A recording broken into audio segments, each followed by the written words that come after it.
In the quiet hours before dawn, when the house still slept and the walls held their breath, Grandma Eleanor was already awake. She always was. At 74, sleep came in fragments, short, restless pieces broken by aching joints, old memories, and the low hum of responsibility that never seemed to end. She lay still in the narrow guest room, staring at the faint crack in the ceiling, listening for movement. No footsteps yet.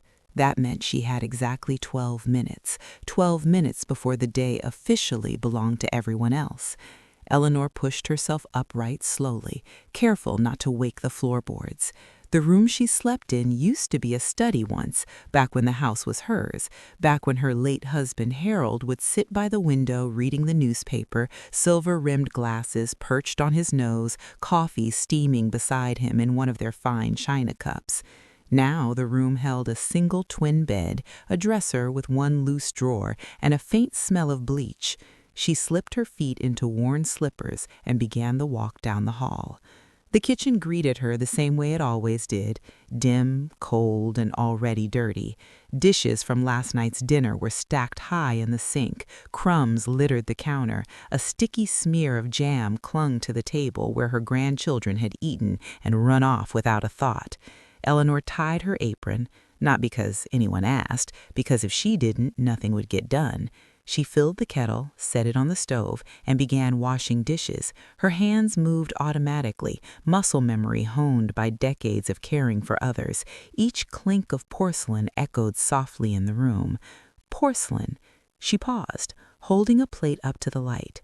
Not one of hers. The good china, the real china, was locked away. Her daughter had insisted on it. "We're saving it, Mom. It's valuable for the future." Eleanor nodded then, the way she always did, quiet, agreeable, grateful to still have a place to live, they said. The kettle whistled. She poured herself a small cup of tea, no sugar, no milk. Those were for the kids. By the time the clock read 6:15 a.m., Eleanor had already packed lunches, started laundry, swept the kitchen floor, and laid out cereal bowls. At 6:30 sharp, the house exploded into noise. "Mom, where's my blue tie?" her son-in-law Richard shouted from the bedroom. Eleanor flinched. "In the second drawer," she called gently, "on the left." A door slammed.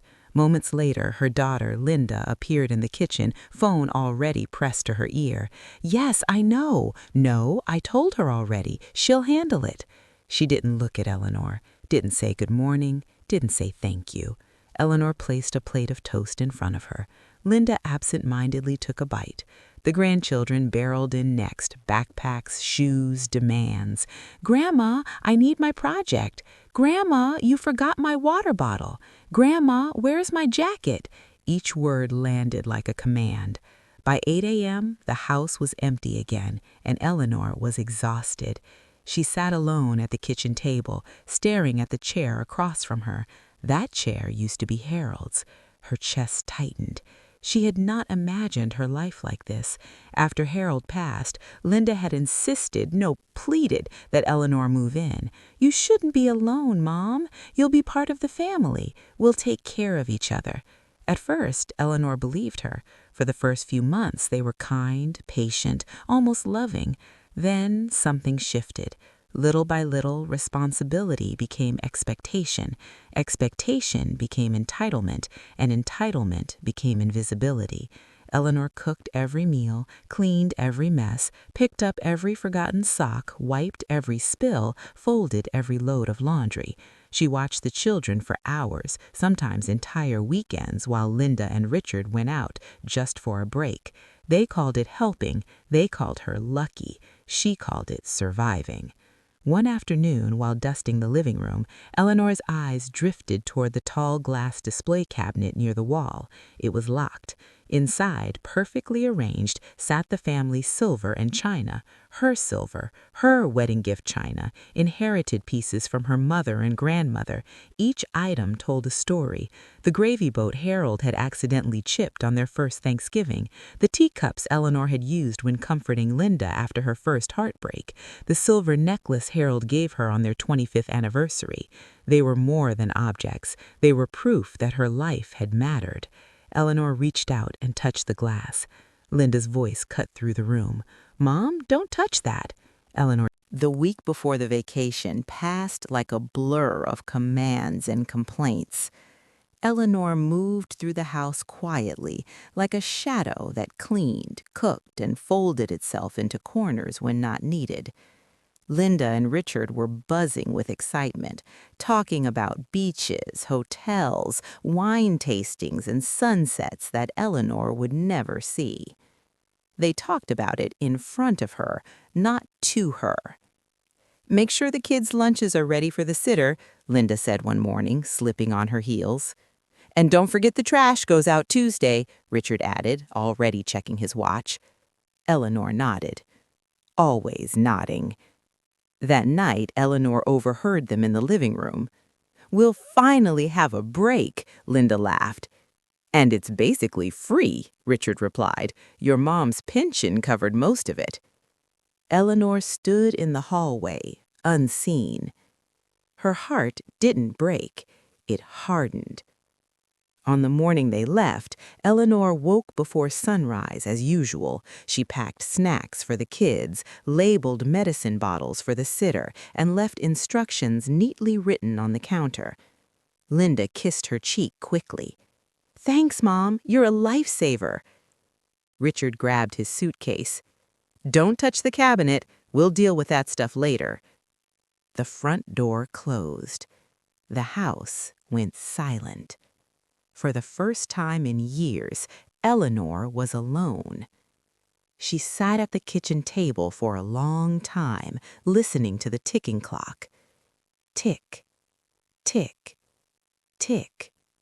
No one calling her name, no one demanding anything. She stood and walked slowly toward the living room, toward the cabinet. The glass reflected her face, older now, lines carved deep from years of worry, but her eyes were different, awake, determined. Eleanor reached into her pocket and pulled out a small ring of keys. Linda never noticed that Eleanor had kept a copy. The lock clicked softly. The cabinet door swung open. Eleanor inhaled. The smell of polished silver and old wood wrapped around her like a memory.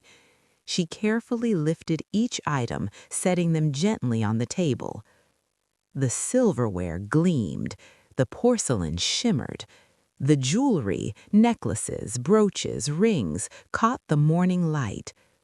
She sat down and touched each piece. "This was your grandmother's," she whispered to herself. "And this, Harold bought this with his first bonus."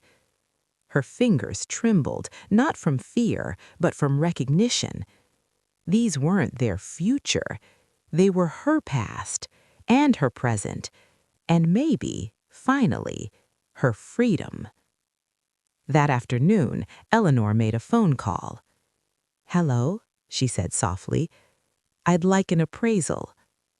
The appraiser arrived the next morning, a polite man with silver hair and careful hands. He spread a velvet cloth across the dining table and examined each item slowly, respectfully. Eleanor watched his face change. Interest, surprise, then admiration. "Mrs. Collins," he said gently, "do you realize what you have here?" Eleanor shook her head. "I was told they were just being saved." He smiled sadly. "These pieces are exceptional. Some are rare, others are antique. Together," he paused, "they're worth far more than most people imagine." Eleanor's breath caught. "How much?" she whispered. The number he said made her grip the edge of the table. It was more than her pension would give her in years, more than Linda had ever spent on her, more than Richard had ever acknowledged. Eleanor didn't cry. She nodded. "Please," she said, steady now, "I'd like to sell." The appraiser hesitated. "Are you sure? Family heirlooms?" "They were mine," she said firmly, "and I choose what happens to them." By the third day of Linda and Richard's vacation, the cabinet was empty. The silverware gone, the china packed away, the jewelry carefully. The silence after Eleanor's words was thick enough to choke on.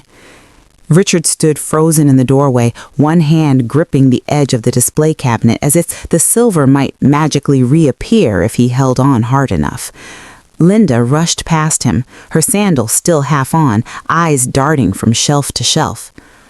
No, Linda whispered, opening and closing the cabinet door as though it were a mistake. Mom, where did you put it? Eleanor took another slow sip of tea. I told you, she said evenly. I cleaned. Richard spun around. That's not funny. I'm not joking. Linda's voice cracked. Mom, this isn't yours to decide. Eleanor looked at her daughter. Really looked at her.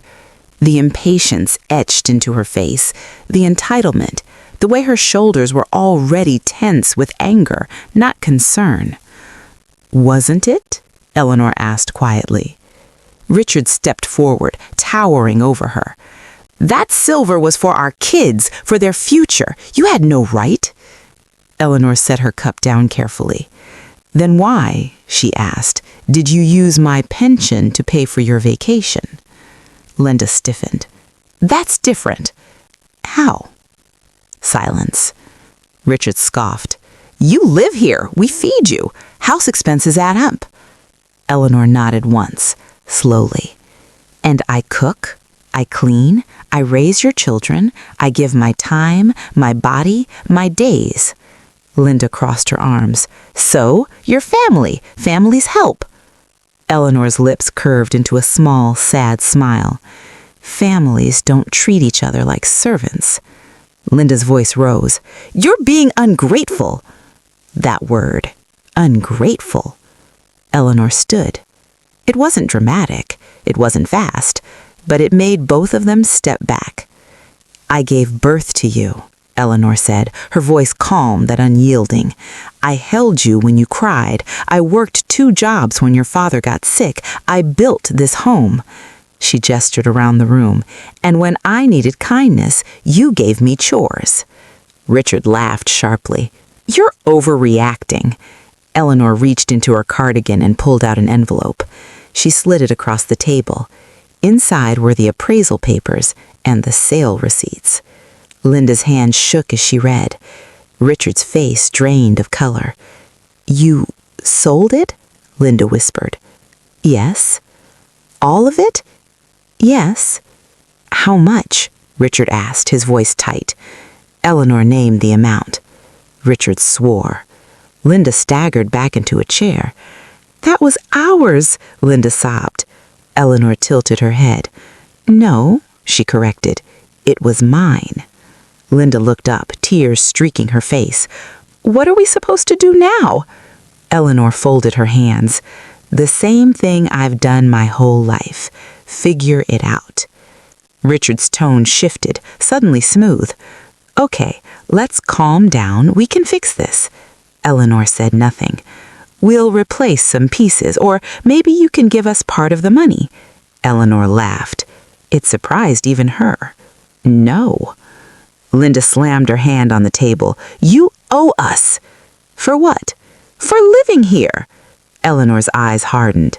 This was my house. Richard snapped. Not anymore. Eleanor nodded. Then neither is my labor.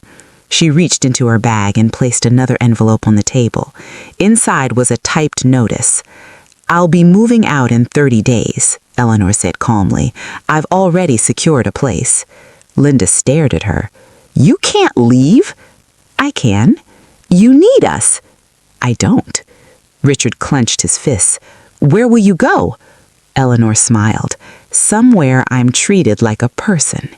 The room erupted, shouting, accusations, threats of lawyers, talk of betrayal. Eleanor listened quietly. When they ran out of words, she spoke once more. I raised you, Linda. I did not raise you to forget who I am. She turned and walked toward her room. Behind her, the house felt different, smaller, colder. but Eleanor felt taller than she had in years. That night she packed, not much, just clothes, photos, and her dignity. She slept peacefully for the first time in a decade, and in the morning she made breakfast, not for everyone, just for herself. The days that followed were heavy. Linda did not speak to Eleanor unless absolutely necessary. When she did, her words were clipped, sharp, as if every sentence were a punishment.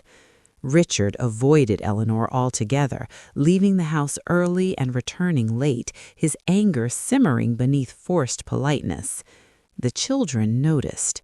They always did. "Why is Mom mad at Grandma?" the youngest asked one evening. Eleanor paused while folding laundry. "She's not mad," Eleanor said gently. "She's just learning something new." "What?" Eleanor smiled sadly. "That people don't last forever." On the third day, Linda tried a different approach.